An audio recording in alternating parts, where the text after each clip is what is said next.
अज़मा बुखारी साहबा ज़रा सुन लीजिए शेख साहब को, फिर ज़रा काइंडली बताइएगा मुझे। शेख साहब तो डरा भी रहे हैं आपको, ज़रा एहतियात करें, आप लोग जलसे करने जा रहे हैं। इनको बहुत बड़ी बेवकूफ़ी है इनकी।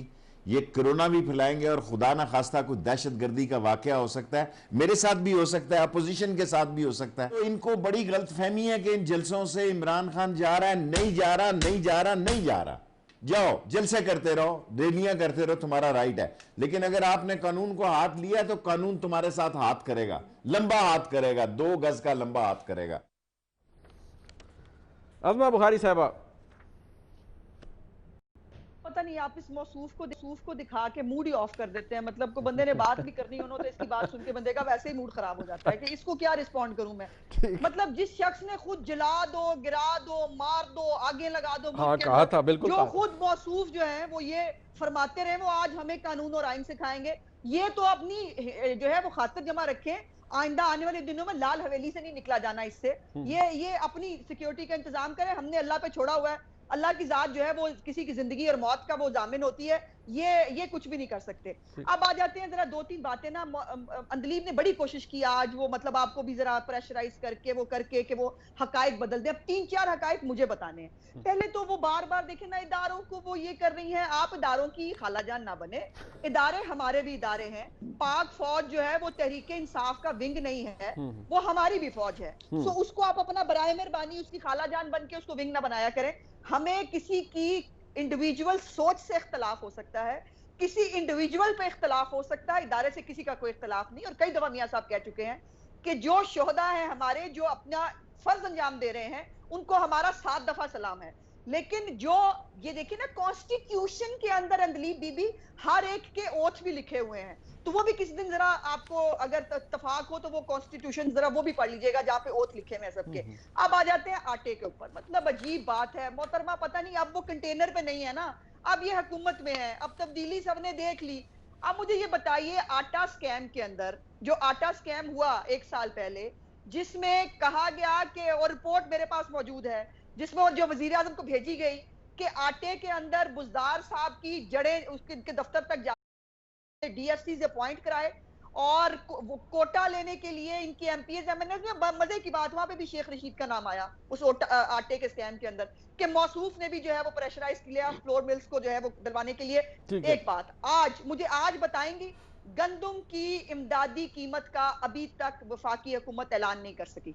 इससे बड़ी इनकॉम्पिटेंस हो सकती है? रो रही है ये आटे को, इनको तो प्रॉब्लम। मुझे ये बताइए, अभी आपने इतने दिल दहला देने वाले कमेंट सुनाए, कोई एक होता ना शर्म, कोई एक जरा सी लाइन ही कोई किसी की तकलीफ के बारे में इनके चेहरे पे आई हुई हो, उन्हें फर्क ही नहीं पड़ता। यहाँ लोग मर जाते हैं, ये नथिया गली चले जाते हैं। दूसरी बात, पोल्ट्री फार्म्स को जो गंदुम पिछली दफा फ्राहम की गई, एक तो रेट से बहुत कम, और गंदुम पहले खाने को नहीं थी, उसके बावजूद पोल्ट्री फार्म्स को केपीके भिजवा दी गई। पीडीएम पे आ जाए, इसका जवाब लेना किसी ने, आ गई या पीडीएम पे आ गई। देखिए, इनको बड़ा शौक था ना, एक तरफ तो ये हमें कंटेनर और खाना देने को तैयार बैठे थे, निकले ना, निकलते क्यों नहीं, निकले हम आपको कंटेनर देंगे, खाना देंगे। और आज आलम यह है कि हमारी जो कॉर्नर मीटिंग्स हैं उनको भी करने की इजाजत नहीं दी जा रही। मेरे पास नाम मौजूद है, आमिर सुहेल भट्ट साहब के घर पर ने कहा दे दी इजाजत, नहीं दी है। ये वो वजीर आजम है जिसके कहे पर कोई एतबार ही नहीं करता, कहता है मैं तकरीर करने नहीं दूंगा। आज की खबर होती है,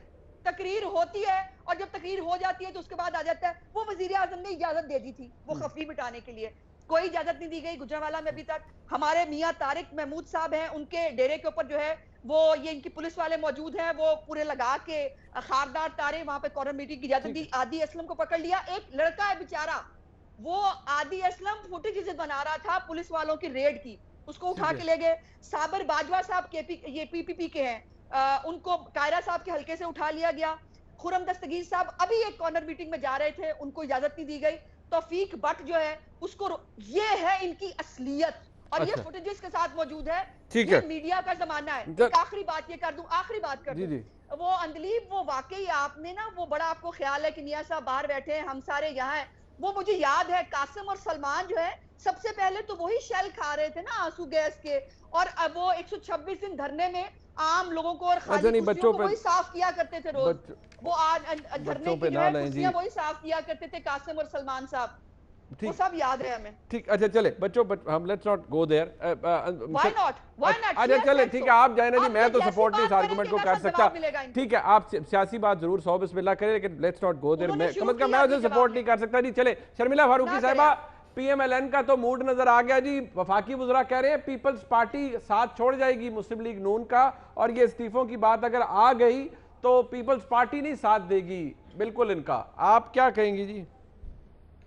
देखिए मुनीब साहब, ये इनकी ख्वाहिश ज़रूर हो सकती है, और ये शुरू दिन से जब से एपीसी हो रही थी इनका तो ये कहना था कि एपीसी नहीं होगी। फिर जब एपीसी हो गई तो उनका कहना ये था कि जी आएंगे, खाएंगे, पिएंगे और मामला खत्म हो जाएगा। ये दे वर नॉट एक्सपेक्टिंग कि एक जामे लायमल सामने आएगा, एक मुश्तरका बयान सामने आएगा, और 3 फेज के अंदर जो हमने प्लान ऑफ एक्शन दिया है वो सामने आएगा, और वो प्लान फौरन जो है उसको अमल दरामद उसके ऊपर किया जाएगा। ये तो सोच रहे थे कि जी होगी, वो बैठेंगे, खाएं पिएंगे, चले जाएंगे, फिर देखा जाएगा।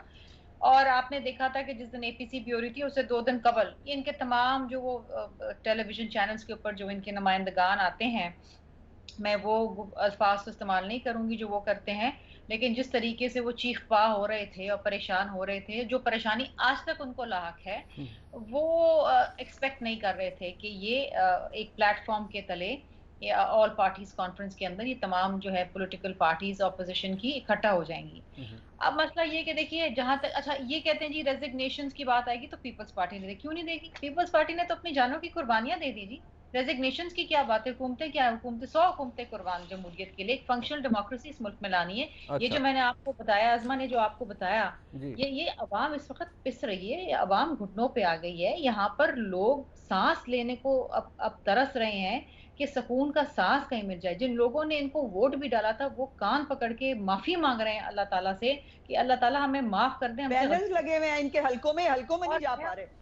बिल्कुल बैनर्स लगे हुए हैं, ये अपने हलकों में जा नहीं सकते, वहां जूते लेके लोग खड़े हुए हैं। ये क्या बात करते हैं? अच्छा। और वजीर आजम आज 2.5 साल में कहीं पब्लिकली नहीं गया और नहीं जा भी नहीं सकते। मैं चैलेंज कर रही हूँ उनको, टाइगर फोर्स को बैठा ले गुफ्तगू करने के लिए। के अंदर पूरे मुल्क में आपको इनका कोई कहीं नहीं गया आएगा, या कराची में इनका एक एमपी नजर नहीं आया है। अच्छा। और ये सिर्फ ये पहले भी एक ट्विटर की जमात थी, ये आज भी ट्विटर की जमात है। ट्विटर पे गाली देने के लिए, जलील करने के लिए, लांते देने के लिए ये इनसे बेहतर कोई जमात ही नहीं है।